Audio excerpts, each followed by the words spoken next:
Olá, mundo do samba, lá canal de São Paulo, sejam bem-vindos ao podcast Samba Samba. Voltamos, retornamos às nossas atividades aqui no nosso podcast, depois de quase 9 meses parado, de forma contínua, como sempre é o nosso podcast semanalmente aqui no Sambistas da Depressão. E agora voltamos. Tivemos ali uma pequena aparição em alguns momentos ali oportunos do Carnaval de 2024, em que pela primeira vez, inclusive, fomos até Santos fazer a cobertura. No caso, não fomos, né? Eu só atravessei a cidade aqui para ir até a cobertura do Carnaval de Santos, mas é basicamente isso. Então agora retornamos essa temporada que vai ali mais ou menos até o mês de setembro, de agosto, com os episódios que a gente já tem aqui, de analisar aspectos da história do Carnaval de São Paulo, aspectos de sociedade como um todo, economia e várias coisas mais. Vamos trazer também os nossos episódios que a gente fala de desfiles, de grandes anos e tudo mais. E iremos também trazer o Sampa News, que é uma novidade aqui do nosso podcast, que a gente vai falar sobre os aspectos de um mês, né? Então, por exemplo, o que aconteceu no mês de abril, nós iremos aqui abordar de forma bem sucinta, sempre com alguém da imprensa, para fazer essa comunicação. Então, basicamente isso, né? Esse é o nosso esperado aqui no Sampa Samba para esse ano. E hoje, o nosso tradicional episódio, que a gente fala sobre os enredos de 2024, os enredos daquele ano. Então, hoje a gente vai falar aqui dos enredos de 2024, na cidade de São Paulo. A cidade de Santos a gente vai ter um episódio específico, né, que a gente vai falar ali de outros aspectos também, mas é basicamente isso. Então hoje vamos falar aqui o que os enredos contaram, tanto do grupo especial quanto do grupo de acesso 1 aqui de São Paulo.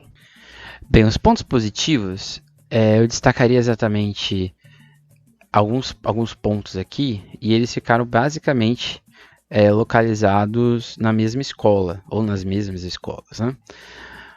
Os pontos positivos aqui, eu acho que são três, acho que as nuances narrativas, né, entre o escrito e o que foi proposto na pista, principalmente da parte escrita do enredo, né, que seria a sinopse escrita, né, mas a descrição dos elementos.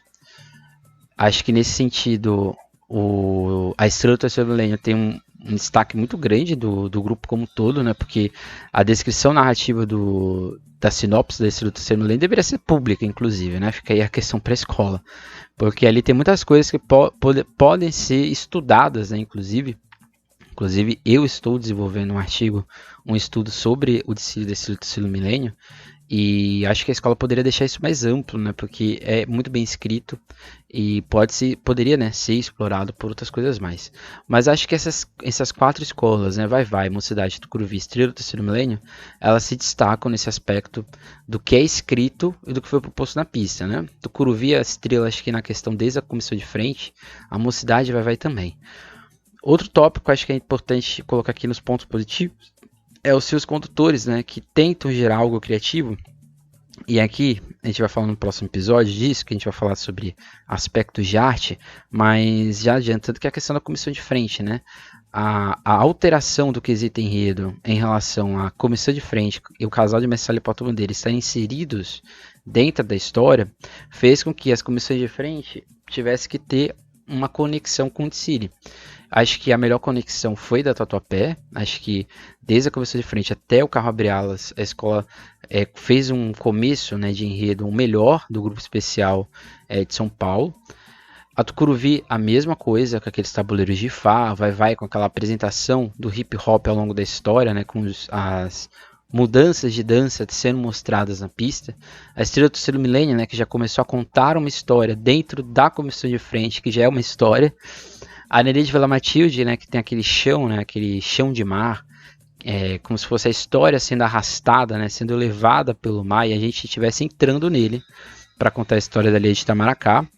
E por mais que o enredo da Colorado tenha muitos problemas de desenvolvimento, é criativo, querendo ou não, você colocar ali o Mandacaru para contar a história do Nordeste, embora foi muito mal contada.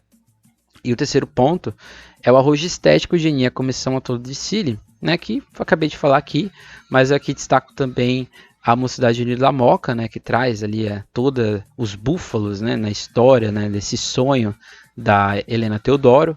A Dragões da Real, que por mais que não fique muito nítido isso, né, a ideia era exatamente essa, né, trazer as realisas africanas para contar uma história, né, contar um passado. E a Rosas de Ouro, né, que embora a descrição escrita seja um tanto quanto truncada e um tanto quanto extensa demais, é interessante você colocar ali a Rita Lee, toda aquela luz, aquele teor alucinógeno, que de certa forma é a entrada, né, da Rosas de Ouro na pista.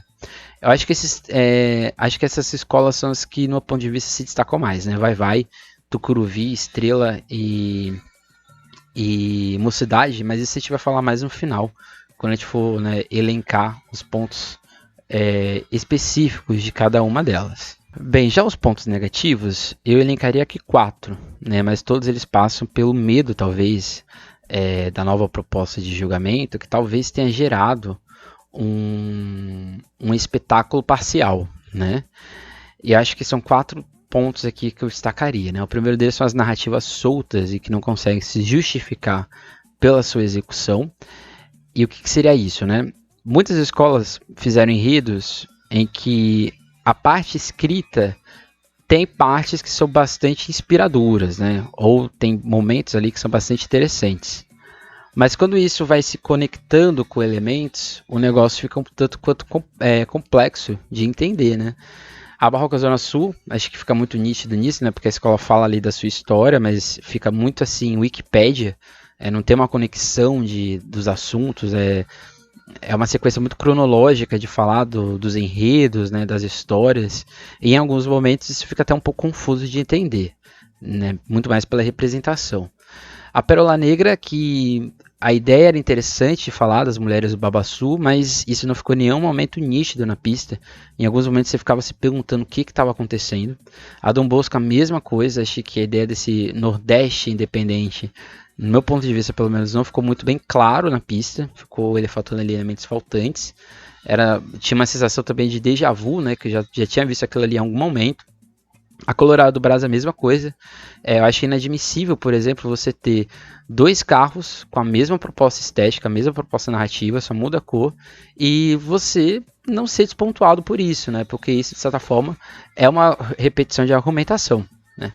Mas aí eu não sei, né? Talvez os jurados não acharam isso um problema, né? Em outras escolas acharam, mas aqui na Colorado não acharam. A Independente Tricolor, que o enredo era sobre as agogis, mas elas aparecem em, sei lá, depois de passar quase todo o desfile e depois elas somem também ao longo do desfile.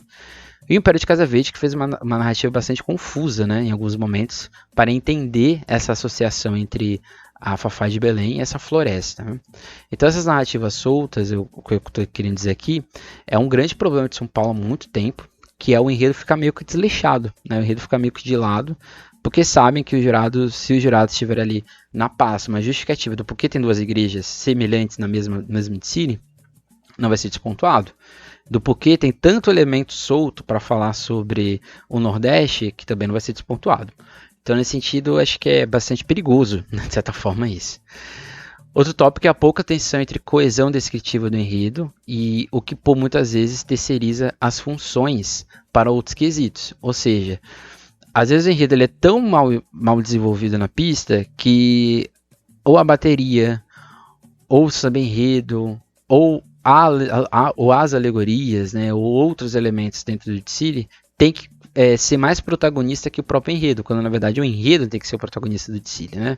Eu cito aqui a Independente, né, porque a Independente tem essa megalomania de fazer coisas tão grandes, mas que peca no conceito, né? Por exemplo, você ter várias representações artísticas distintas, totalmente opostas umas das outras, em quase todas as alegorias da escola. Isso fica muito presente também nas fantasias, né? Que muitas delas não ficam muito claras na sua proposta e tudo mais. A Moca, né? Que tem essa questão muito, né, do grandioso, e isso às vezes ofusca, e no caso, do meu ponto de vista, ofuscou a homenageada. A Pérola Negra é o mesmo problema anterior, mas aqui fica bem evidente. O samba tentou salvar o desfile, mas o próprio samba também ele fica meio perdido, porque o enredo é perdido. A Tom Maior, no meu ponto de vista, também, né? Porque a história em si, né, de contar essa lenda, esse novo mito do Orfeu ficou tanto quanto caricato demais em alguns momentos.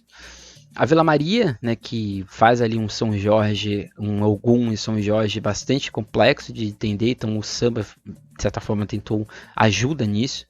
A Mancha e o Império, a mesma coisa. Ah, mas o samba enredo ele surgiu do enredo. Sim, mas o samba enredo não pode ser muleta do enredo. O enredo tem que, por si só, contar uma história. Ele não precisa estar tão escorado no samba para se fazer sentido. Né? Quando isso acontece, é porque tem algum problema, ou de conceito, ou exatamente de desenvolvimento. Outro tópico é a narrativa visual e execução, que em alguns momentos ficam muito óbvias em alguns enredos. É independente, por exemplo, né?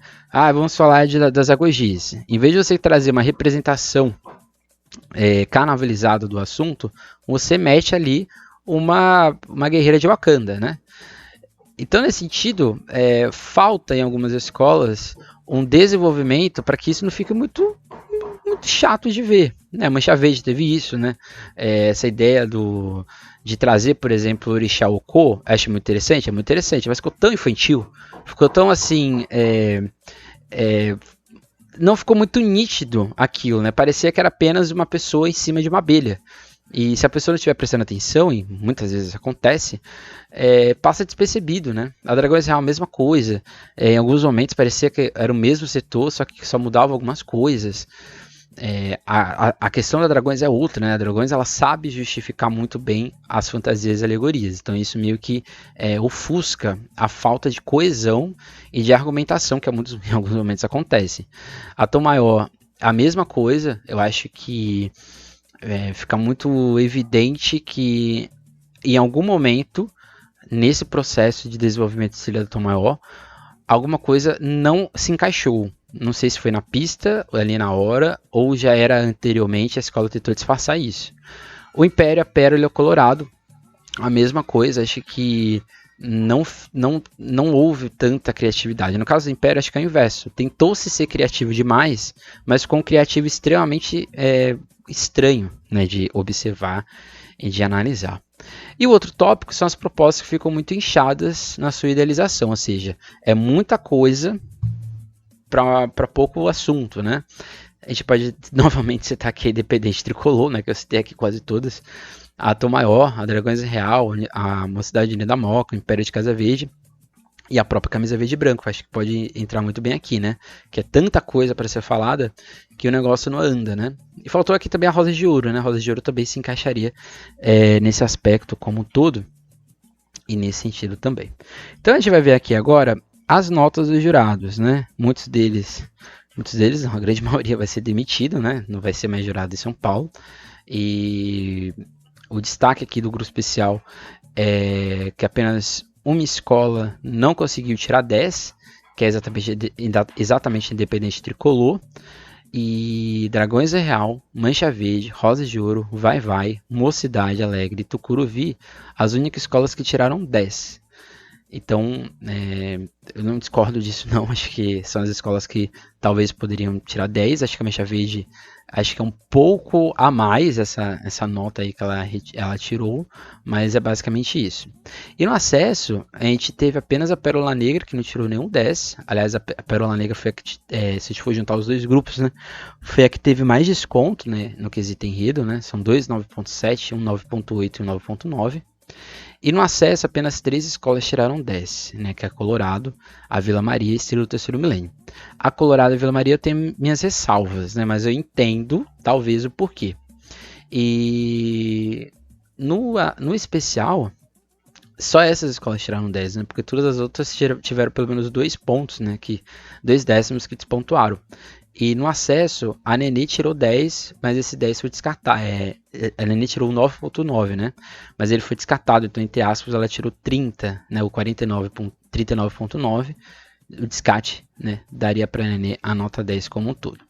Então, a gente vai ver aqui agora as escolas que foram despontuadas no quesito enredo como um todo. E aí a gente vai aqui traçando o que a justificativa conta e o que o jurado escreveu para a gente tentar aqui entender qual foi a métrica, né, que foi utilizada.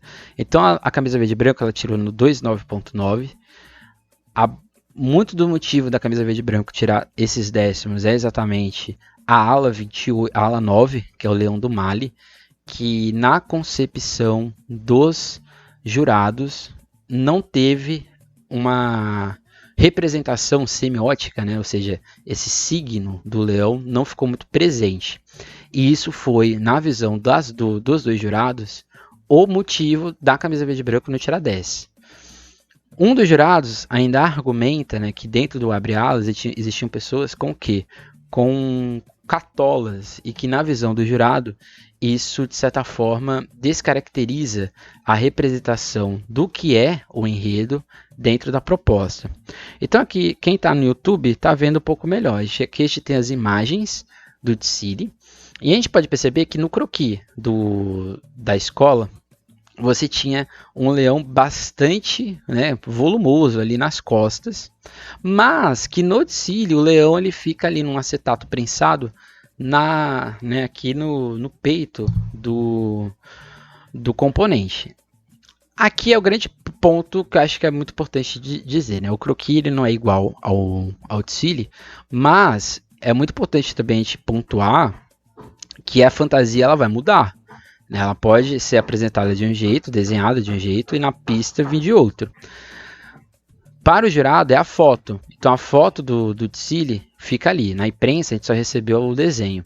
Mas aqui o que acontece? O jurado, os dois no caso, acharam que o fato do leão não estar talvez muito destacado, sendo uma ala chamada Leão do Mali, foi a justificativa. Eu diria que é passável. Eu acho que aqui é um problema que é de interpretação da narrativa e execução dela, e que eu acho que até se justifica. Acho que aqui acho que até passa. Já a outra justificativa, que são as cartolas dentro do desfile, eu acho que aí o jurado foi além. Eu acho que dizer que a cartola, isso aqui seria uma cartola, e que isso seria o motivo de descaracterizar o tema, eu acho que ele foi acho que ele queria julgar demais e julgou até um pouco a mais. Eu acho que a cartola não descaracteriza o tema. Esses tipos, né, de chapéus que são mais retos em algumas partes da África são comuns.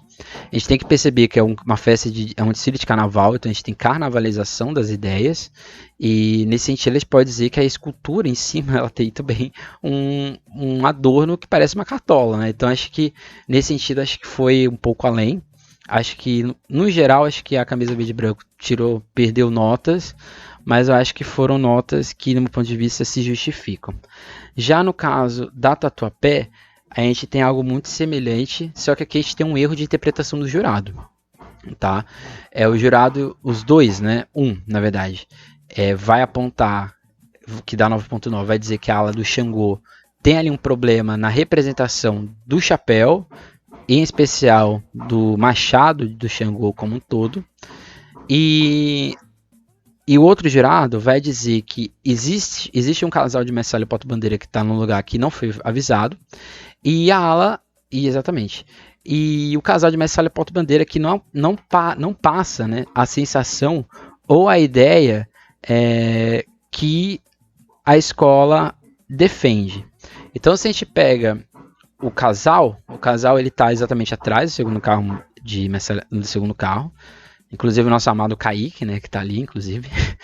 Mas só que na justificação a justificativa do desfile tá ali, né? Ala 8, a gente tem ali o grupo cênico, que vem atrás do carro 2, pescadores próximos ao barco, a escola até deixa printado. E aí deixa uma observação, na parte traseira do carro, as bandeirinhas que decoram a festa junina avançam sobre a ala 8, compondo o cenário da quadrilha. Aí você tem na ala 8 Festa de São João, que é uma ala de ações justificada, que ela precisa estar justificada, mas ela não precisa ter, por exemplo, a foto dela. E tem nenhuma outra observação, né? Conforme citado na observação do carro 2, esta ala tem as bandeirinhas desse carro avançando sobre ela e compondo o cenário da quadrilha. Ressaltamos que o nosso casal de Marcelo Porta-Bandeira, juntamente com os componentes da quadrilha, compõem uma só ala de ação justificada. Aí que está a questão. O jurado, do meu ponto de vista, não soube interpretar algo que era muito óbvio, porque se a escola está dizendo que tem um segundo casal ali e que ele está dentro da ala, né, dentro dessa ação justificada, eu acho que faltou exatamente do jurado prestar atenção. E aqui é um erro do jurado, não é um erro da escola, não é um erro da liga, é um erro do jurado, que não prestou atenção. E aqui é um outro problema, né? Muitos jurados não sabem ler.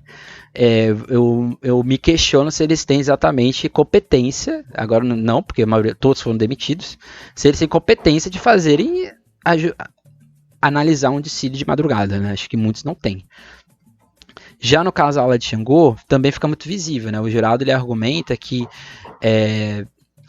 a posição das penas e o modo como foi feito o machado dá a entender que parece uma cruz e que isso descaracterizaria a fantasia. Aí novamente, é mais uma interpretação do jurado. Eu, particularmente, não me incomodo. Mas o jurado se incomodou, achando que parece uma cruz. Eu também não acho que parece uma cruz, diga de passagem. Mas eu concordo apenas com a posição das penas, né, das plumas na cabeça, que às vezes a cabeça está indo para trás e a pluma está avançando. E o segundo casal, que na visão do jurado não passa a ideia de preservação, né? Fica muito mais o luxo do que necessariamente o aparente, né, da comissão do que deveria ser de fato como um todo. Em seguida, a gente tem a Barroca Zona Sul no enredo sobre ela própria, né, que a escola tem o 9.9 e o 9.8. O 9.9 que foi dado é exatamente em relação ao carro 3, em que, aí aqui eu também acho que é um grande problema, né, que o Geraldo disse que havia um elemento muito destacado na parte superior, provavelmente uma espécie de telescópio, cuja descrição na sinopse não há menção, havendo, portanto, na falha de clareza, passando a possível penalização de 1/10. E você tem no 9.8 a execução da ala dos malandros, né, que seria a ala do Zé Pilintra, em que o baralho não fica muito visível e as cartas de baralhos efedidas na ala não aparecem. E no minuto 31 tem a questão referente aos trabalhadores na comissão de frente, que para a escola, para o jurado, não há defesa dos sambistas na comissão. Então a gente vai ver aqui primeiro o carro. O carro é exatamente esse, que tem um telescópio ali que o jurado não gostou, mas aqui eu tenho que falar novamente, o jurado não soube ler, porque o que está escrito? É uma menção ao enredo de 2002 à escola, que a escola subiu, né? A escola estava no acesso e subiu para o especial, e diz o seguinte, né? O zoológico de São Paulo é representado pela diversidade de bichos distribuídos por toda a alegoria. Ao fundo, 2 peões e seus cavalos remetem às saudosas festas do peão de boiadeiro. E está escrito, né? Na parte superior da alegoria, cercado por planetas, temos um astrônomo, movimentando o enorme telescópio que mostra a importância que a IAG, o Instituto de Astronomia e Geofísica, tem para a região. Então, do meu ponto de vista, o jurado errou, porque está descrito que teria um telescópio. E ele dizer que o telescópio está sobressaindo no meio desse mundaréu de bolo verde, eu acho que ele foi um tanto de má fé. Acho que o jeepzinho na frente tem mais destaque do que necessariamente o telescópio lá em cima, mas parece que ele só quis olhar o telescópio. Então acho que aqui, no meu ponto de vista, é um erro da interpretação do jurado também. Já na parte do Zé Pilintra e no referente à comissão de frente, aí eu posso até concordar com o jurado, porque na parte do Zé Pilintra, como a gente consegue ver aqui na foto que é dada, aqui já é praticamente a mesma, né? Só que a foto para o jurado é preta e branca. Não dá para ver o baralho, né? E diz, né, que na descrição, diz que de certa forma teria ali representações de baralhos, por exemplo, sapato picolô, chapéu panamá, cartas de baralho presentes no chapéu. E se a gente for ver no desfile, a carta de baralho ela fica muito escondida, principalmente nos que estão com roupa branca. Então acho que aqui foi um erro da execução da escola. Eu acho que poderia ter talvez um costeiro de baralhos, que eu acho que é um costeiro simples mesmo, que talvez solucionasse esse problema. E na comissão de frente é exatamente esse momento, né, que você tem ali os lavradores, que é uma menção de certa forma da onde vem o pé rachado, né, que é exatamente Baipendi, Minas Gerais, e toda a ligação que ele tem também com o samba de Pirapora. Eu acho que aqui também aqui já é mais a interpretação do júri. ou talvez ele não conheça a história do Carnaval de São Paulo, né, para saber que exatamente vem do interior, né, mas aí é outra história. Já na Gaviões da Fiel, a gente tem algo muito semelhante, todos os jurados ficaram encrencados com a ala 13, que é a ala ágape. Perceba que a maioria dos jurados esse ano tiraram décimos exatamente por causa do quê? Das alas, que muitas das vezes não conseguem passar a sensação do que ela está descrevendo. E no caso da Gaviões, um jurado tirou ainda mais um décimo por causa da ala Microcosmos, em relação a como foi descrito, né? Seja na representação das bolas e tudo mais dos astros, e como isso foi para a pista. Então, novamente, né, como a gente sempre faz aqui, a gente traz a prova, né, do que está acontecendo. Então, na ala Microcosmos, a gente tem ali as infinitas partículas que compõem o corpo humano, são representadas a partir de diversas bolas e bolinhas espalhadas por todo o figurino, impresso na base da roupa, no costeiro e presente nas decorações estilizadas sobre a fantasia.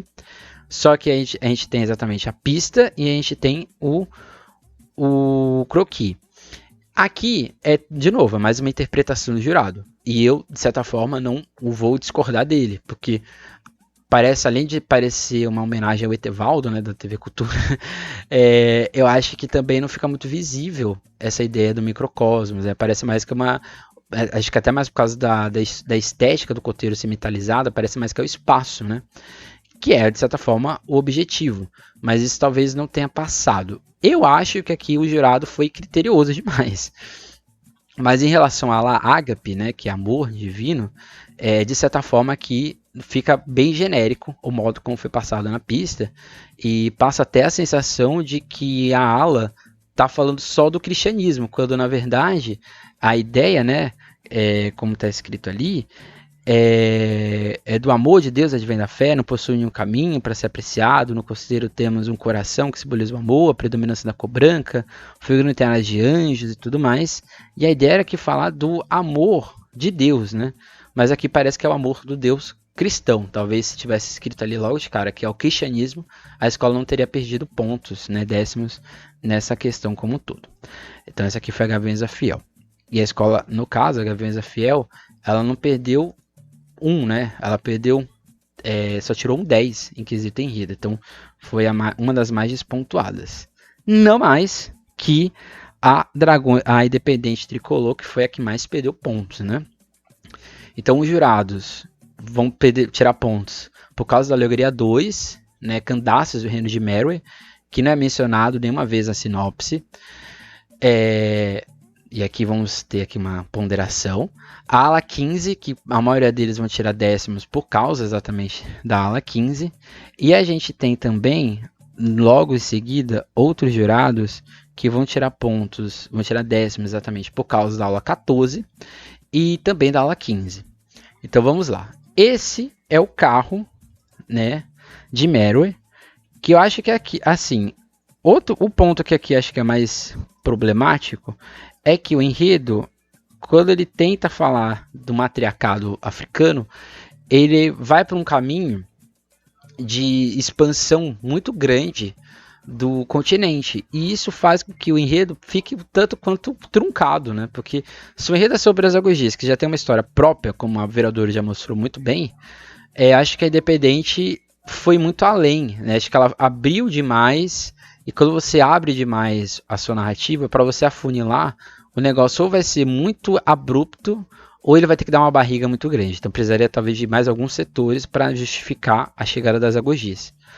Mas aqui o jurado ele tira ponto, tira décimo no caso, exatamente porque o carro, ou a história que o carro quer propor, não é descrita dentro da sinopse como um todo, né? Então aqui fica também no ponto de interpretação. Eu acho que o jurado está correto, porque eu acho que não precisaria ter exatamente todo esse protagonismo, embora seja importante, mas não deveria ter todo esse protagonismo referente a outras mulheres dentro do continente, embora sempre necessário. Talvez um enredo sobre mulheres africanas fizesse mais sentido dentro do enredo.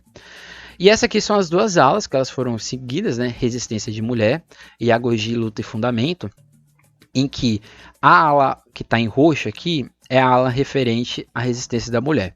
E aqui eu também concordo com a justificativa do jogador. Não dá a sensação que a resistência da mulher é uma, vamos dizer assim, é uma homenagem à resistência e empoderamento da mulher negra. Porque você utilizar louros, que é uma representação semiótica greco-romana, europeia, né? Então eurocentrista, para você representar a mulher africana, eu acho que aqui faltou um pouco de tato e senso da construção semiótica. E eu acho que também não passa essa ideia de resistência da mulher, que inclusive no final do Decile reaparece, né? E a alagogia, luta e fundamento é aquilo, né? As agogias aparecem na ala 15. Elas não estão aparecendo antes, né? Então, mesmo assim, a representação dela também é um pouco confusa, que foi a justificativa do jogador. E um deles até fala, né, que era para ser um jacaré na cabeça, mas parece que é uma lagartixa. Essa aqui já entra nos anais de justificativas engraçadas, né? E aqui eu também concordo, né? Não dá para entender que existe um jacaré na cabeça das componentes, né? Então, é muito importante também a gente ter em mente isso, né? Uma ou duas fantasias que estejam fora do tom de, né, representação, o negócio pode trazer um problema, né? Então, esse foi as justificativas da Independente. E agora a gente vai para o Império de Casa Verde, que, assim como aconteceu com algumas escolas, é uma ala que deu problema. No caso aqui, a ala 7, Proteção Cabocla. E na ala 9, Cordão do Peixe-Boi, que não é possível identificar o peixe-boi com clareza ao longo do Decile. Eu não vou pegar a ala do peixe-boi, mas eu vou ficar aqui na ala do caboclo, da representação cabocla, que eu acho que é a que fica mais visível isso. Que de fato, o croquis já era um pouco confuso, não dá para entender, distinguir o que está na cabeça. E na hora da pista, por ser um acetato metalizado, um vermelho bastante puxado para um vermelho mais escuro, né? Meio bordô, isso fez com que não dá para distinguir o que tem, qual animal que está na cabeça dos desfilantes. Eram para ter iguais, né? Por exemplo, tinha que ter X búfalos, X águias e X onças? Não, mas deveria ficar mais exposto isso. E até porque a escola diz, né, que a ala será disposta com fileiras duplas de cada animal. E por mais que você justifique isso, você tem que identificar o animal. E se você não consegue fazer essa distinção, aí o jurado está livre sim de tirar décimo. Eu acho que aqui talvez seria mais interessante ter posto o costeiro metalizado e o animal fosco, porque aí daria mais destaque. Né, até a iluminação do Sambódromo iria destacar o animal que está na cabeça do componente. Mas aí é passado, né, não tem mais como voltar. A ideia era interessante, mas a execução em si não ficou muito interessante. Né? Talvez mais subtons de vermelho, né, fosse mais interessante para a construção da ala como um todo. Já a Tom Maior teve problemas na ala de ação justificativa, ala de ação justificada, que é a ala 12, que daqui a pouco a gente vai ver a imagem. A escola também teve problema, né, 2, no caso de inclusão e destaque de shell. E aí eu não sei, porque no módulo 4 não tem imagens para saber, né? Então esse aqui vou ter que dar confiança ao júri. E o casal Anhangá e TC, que para o jurado não passa a sensação de fogo, né, de brilho dourado dentro da fantasia. Então vamos lá, a Tom Maior, ela tem uma das melhores pastas de São Paulo. E a ala de ação justificada é exatamente essa, né? Você tem ali um tom mais verde água, um tom mais verde azulado, né? E na pista foi de outra forma. Só que aí o jurado, ele parte do princípio, ele parte da argumentação de que a predominância da cor verde dá no conceito, enquanto seu conceito citava gotas de sangue e cores azul e branco, não ficou visível na pista, né? Então, e aqui eu concordo. Se a ideia era falar do sangue, né, desse momento, né, de martírio, né, dos personagens principais, acho que isso precisaria estar ali mais exposto. E aqui, novamente, é um erro da escola, é um erro da construção semiótica. E aí é outra história. E na questão do jogador que tirou ponto por causa do fogo, aí já é mais a interpretação dele, né? Talvez se as penas fossem amarelas, verdes, amarelas, vermelhas e laranjas, eu acho que destacaria esse fogo, né?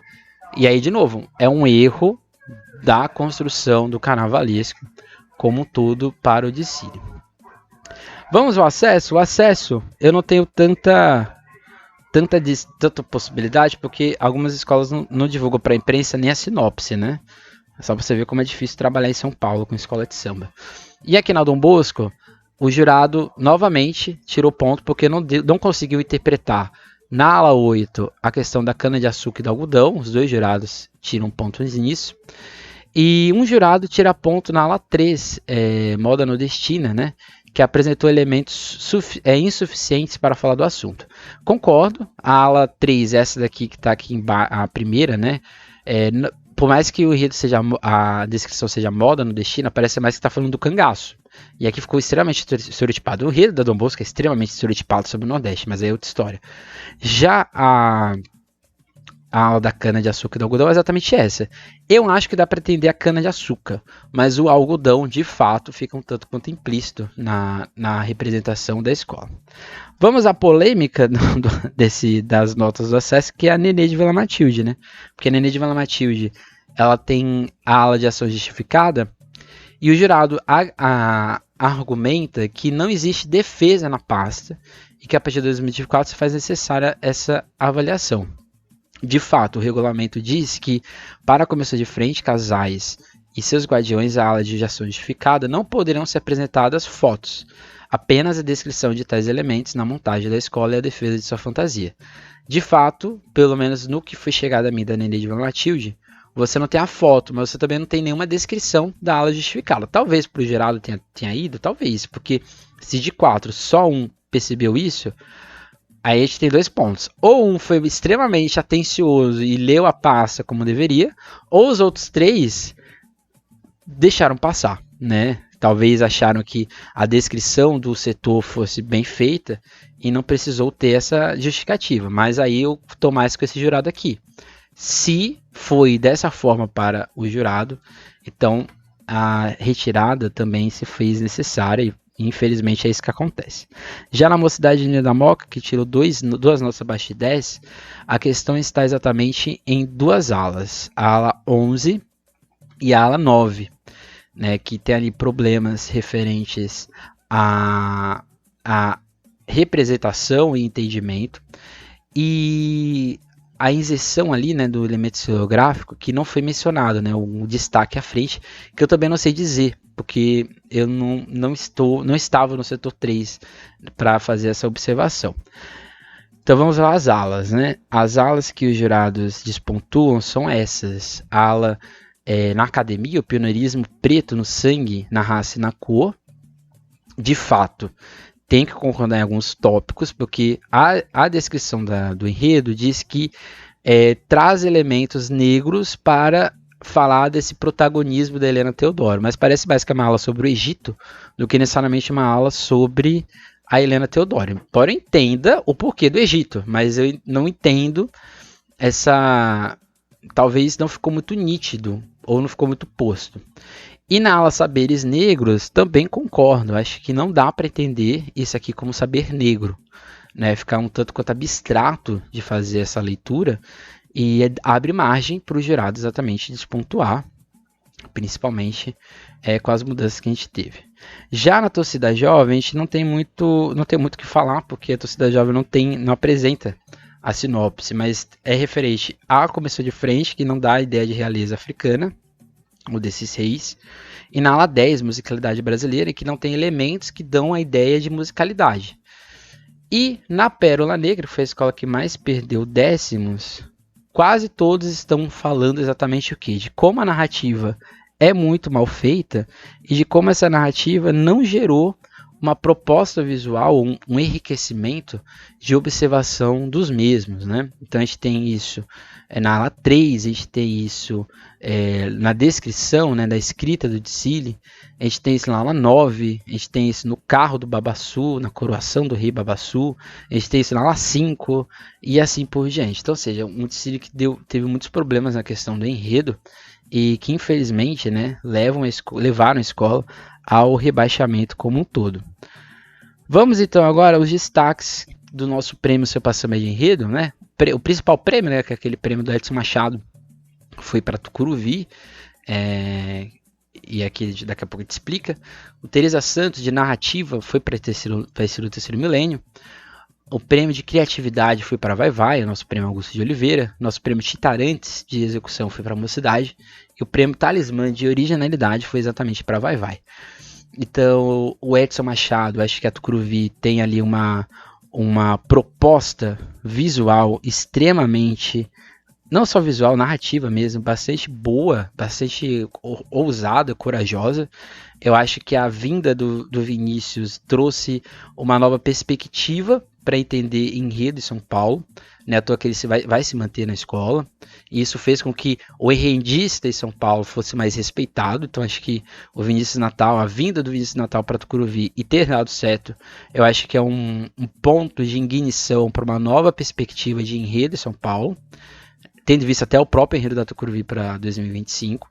E eu acho que o refinamento do texto com o refinamento de Dicile é muito bem feita.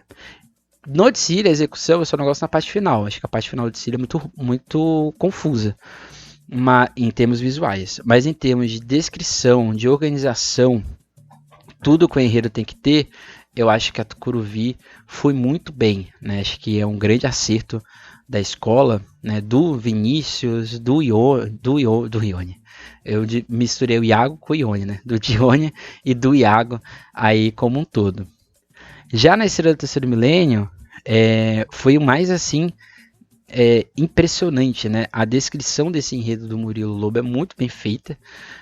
O enredo é um enredo bastante ousado, né? Porque as alegorias elas se prestam ao Dicile, as fantasias se prestam ao Dicile, os casais, a comissão de frente, os destaques, todos eles estão dentro do enredo. Se você pega a descrição do Dicile da Terceiro Milênio, a todo momento você está tendo a justificativa do porquê aquela ala está daquele jeito, porque ela está naquele setor. Isso fez com que o Dicile fosse aqui uma verdadeira história, que a sua homenageada está lá na frente, que é a vovó Cici, e é como se de fato, né, a escola fosse cantando essa história e ela fosse avançando na nossa frente. Eu acho que nesse sentido foi o enredo mais bem feito do Acesso e talvez um dos enredos mais bem feitos do Carnaval de São Paulo desse ano. Acho que a ousadia, né, a didaticidade de todo o enredo, né, e também a objetividade são os grandes destaques, né, e por isso que o prêmio de narrativa, né, do Dicile fica aí para a Estrela do Terceiro Milênio.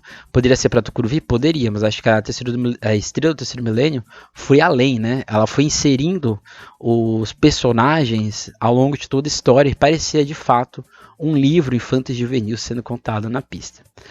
Já no aspecto de criatividade, acho que nenhuma escola foi mais ousada que a própria Vai Vai, que foi, né, se utilizou de um enredo que esteticamente não existe, né? O hip hop é uma música, você tem representações de hip hop, como o picho e tudo mais, mas você não tem uma representação específica do hip hop. Então o Sidney France ele soube usar muito bem essas linguagens da rua, com essa provocação, né, da destruição das texturas, das cores, para gerar uma narrativa, né, que fosse mais criativa de olhar o hip hop do que necessariamente ser, vamos dizer assim, reprodução de coisas, né? Então, por mais que ele reproduza um MASP, ele destrói esse MASP nessa estética, né? Por mais que ele coloque o teatro municipal, ele destrói essa estética do teatro municipal.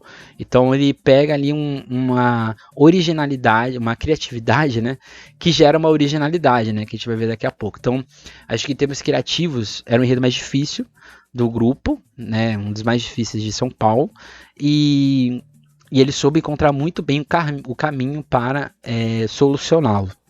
Né? Então, o que era uma grande desconfiança se gerou uma bela apresentação, né? Um belo espetáculo desde a comissão de frente até o final como um todo. Já no caso da Mocidade, eu acho que a execução do Cílio é uma das melhores. Eu acho que a Mocidade é uma harmonia perfeita entre o que é o visual, o que é o samba enredo, o que é todo o conjunto da escola contando a história. Então acho que a Mocidade tem isso. Por mais que muitos critiquem, eu acho que isso é uma ludicidade que é muito bem feita, tanto do Jorge, que executa, quanto do Leonardo Antan, que faz o texto. Então, nesse sentido, você consegue, a partir do texto, a partir das cores, por exemplo, das cores metalizadas da abertura, do dourado, vermelho e cinza, do segundo setor, que é o barroco, do verde, preto e dourado, que é a Amazônia, e na explosão de cores, né, foscas da festa popular, você tem exatamente o que? Um enredo lúcido, né, que vai se adaptando às regiões que ele passa e vai absorvendo, né, as sutilezas, né, a simplicidade complexa que é o Brasil como um todo. Isso a gente vai falar um pouco mais no Carnaval é Arte, mas aqui já deixo bem claro, né, a execução é o que faz o enredo da Mocidade ser extremamente bem feito e extremamente coeso com as ideias, né, e com as propostas em si. E na ideia de criatividade, não tem como não falar, de originalidade, desculpe, não tem como falar da Vai Vai, né, que eu acho que, de novo, além de ser criativo, ele é original. Esse carro, que eu acho que é o carro mais bonito do carnaval, que é o carro do grafite, porque se você tira o grafite desse carro, ele se torna um carro de madeira. Né? Então, você dá uma nova perspectiva de enxergar uma comunidade, uma favela, é o que faz isso ficar muito evidente. Acho que o uso do piche do grafite ele foi muito bem pontuado. Por exemplo, você não tem piche e grafite nos dois primeiros carros, só tem no segundo e no terceiro. Sendo que no segundo é de exaltação da arte do grafite, do piche. E no último é o piche e o grafite sendo utilizados para protesto. Então que é o grapicho, né, que a gente chama também. Então nesse sentido acho que a escola foi muito original nesse sentido, né? Porque não banalizou algo que poderia ser facilmente banalizado, como já aconteceu em outros anos. Além disso, né, você tem um Exu que ele tem várias formas, várias representações ao longo de si. Ele é meio Mad Max, ele é meio o próprio hip hop. A própria rua, né, que passa o desfile, e é basicamente isso, né?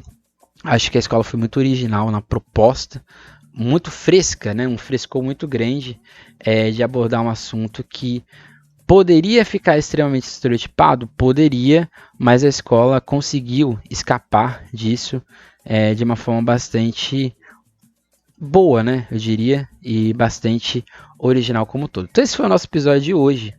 Eu acho que, num balanço geral, a gente pode dizer que o Carnaval de São Paulo apresentou algumas mudanças significativas referentes ao quesito enredo.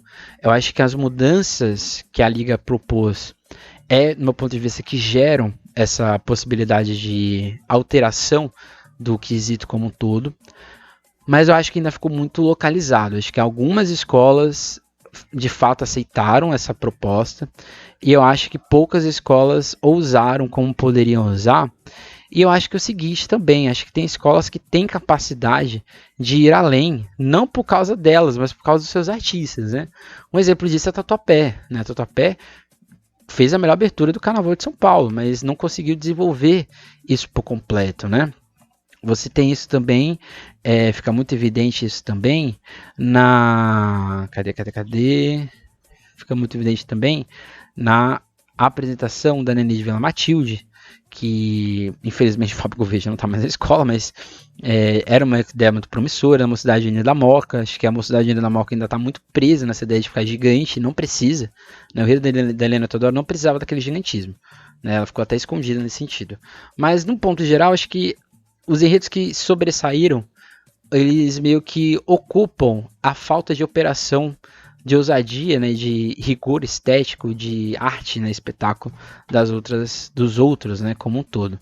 Então esse foi o episódio de hoje sobre o que os enredos contam. Próximo episódio a gente vai falar o carnaval é arte, só que a gente vai para Santos, a gente vai observar aí o que foi espetáculo, né, enquanto representação visual, artística do carnaval santista, e que a gente vai pontuar ali os quesitos e tudo mais, uma galeria de arte aqui do carnaval santista. Então esse foi o nosso episódio de hoje. Até a próxima, deixe de seguir o Sambistas Depressão nas suas redes sociais, aqui no YouTube, né, e outras redes como um todo, e aqui no YouTube não deixe de curtir, comentar, compartilhar e seguir a nossa página como um todo. É isso, até a próxima. Nunca esqueçam e nunca deixem de sambar.